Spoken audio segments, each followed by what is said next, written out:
আরবের বিস্তীর্ণ মরুভূমির মাঝে একসময় গড়ে উঠেছিল এক শহর, নাম তার মদিনাতুর রিমাল, অর্থাৎ বালুর শহর। দূর থেকে দেখলে মনে হতো চারদিকে খেজুর বাগান, মাঝখানে প্রশস্ত বাজার, আর শহরের কেন্দ্রে একটি প্রাচীন মসজিদ, যার মিনার থেকে ভেসে আসা আজান মরুভূমির নীরবতা ভেঙে দিত প্রতিদিন ৫ বার। এই শহরেই বাস করত এক যুবক, তার নাম ইয়াহিয়া ইবনে সালিম। ইয়াহিয়া ছিল সাধারণ একজন মানুষ, না সে কোনো আলিম, না কোনো ধনী ব্যবসায়ী। তার পিতা সালিম ছিলেন উটের খাদ্য ও পানি সরবরাহকারী। পিতার মৃত্যুর পর সেই ছোট ব্যবসার দায়িত্ব এসে পড়ে ইয়াহিয়ার কাঁধে। কিন্তু ইয়াহিয়ার সবচেয়ে বড় পরিচয় ছিল সে আমানতের মানুষ।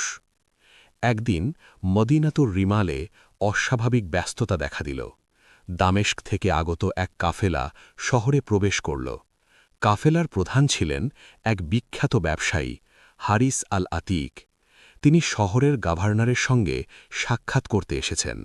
সঙ্গে ছিল সোনা, রূপা, রত্নভর্তি বহু বস্তা। কিন্তু আল্লাহর কুদরতে সেই রাতেই হারিস হঠাৎ অসুস্থ হয়ে পড়েন।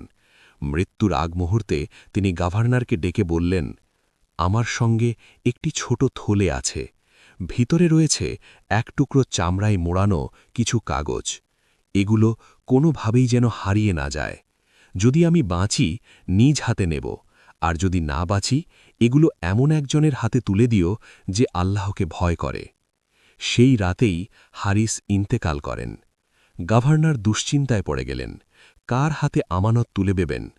অনেক ধনী, অনেক পরিচিত মুখ শহরে ছিল, কিন্তু তার মনে পড়ল একজন সাধারণ যুবকের কথা, যার সম্পর্কে পুরো শহর বলত, ইয়াহিয়া কখনো মাপে কম দেয় না, কখনো কথা ভাঙে না, আর কখনো হারাম স্পর্শ করে না। পরদিন ফজরের পর গভর্নর নিজে ইয়াহিয়ার দোকানে এলেন। বললেন, ইয়াহিয়া, তোমার কাছে আমি একটি আমানত রাখতে চাই।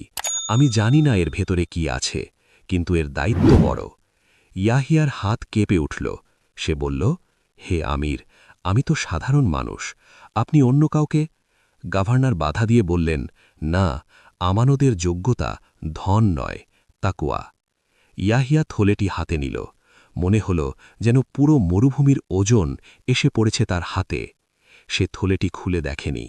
না কৌতূহল, না লোভ, কেবল ভয়, আল্লাহর ভয়। কয়েকদিন পর শহরে গুজব ছড়িয়ে পড়ল, হারিসের রেখে যাওয়া আমানতের মূল্য নাকি অগণিত। এক রাতে ইয়াহিয়ার কাছে এলো তার এক বন্ধু, মাসুদ। সে ফিসফিস করে বলল, ইয়াহিয়া, তুমি জানো না তুমি কি ধরে বসে আছো। ওই থলেতে এমন কিছু আছে যা দিয়ে তুমি পুরো শহর কিনে নিতে পারো।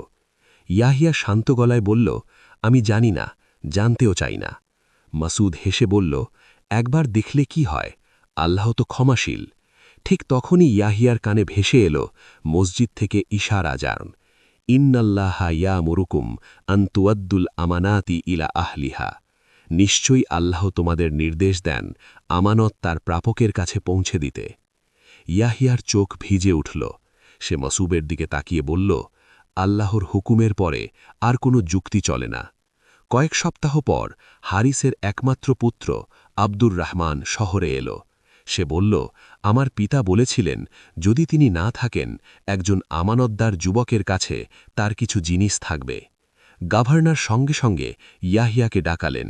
সবার সামনে ইয়াহিয়া থলেটি এনে দিল, একইভাবে সিল করা, যেমন পেয়েছিল। আব্দুর রহমান থলেটি খুলে কেঁদে ফেলল। ভেতরে ছিল তার পিতার হাতে লেখা কিছু চিঠি, কয়েকটি দুয়া এবং একটি কাগজ, যাতে লেখা, যে ব্যক্তি এই আমানত অক্ষত রাখবে, আমার অর্ধেক সম্পদের প্রকৃত মালিক সেই। শহর স্তব্ধ হয়ে গেল।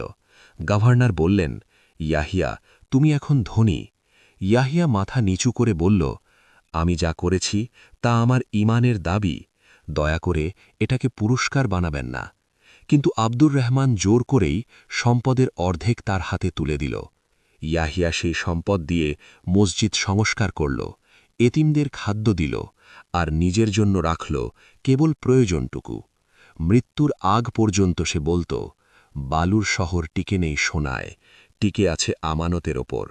আর মদিনাতুর রিমালের মানুষ আজও বলে, যেদিন আমানত হারাবে সেদিন শহর থাকবে কিন্তু সভ্যতা থাকবে না।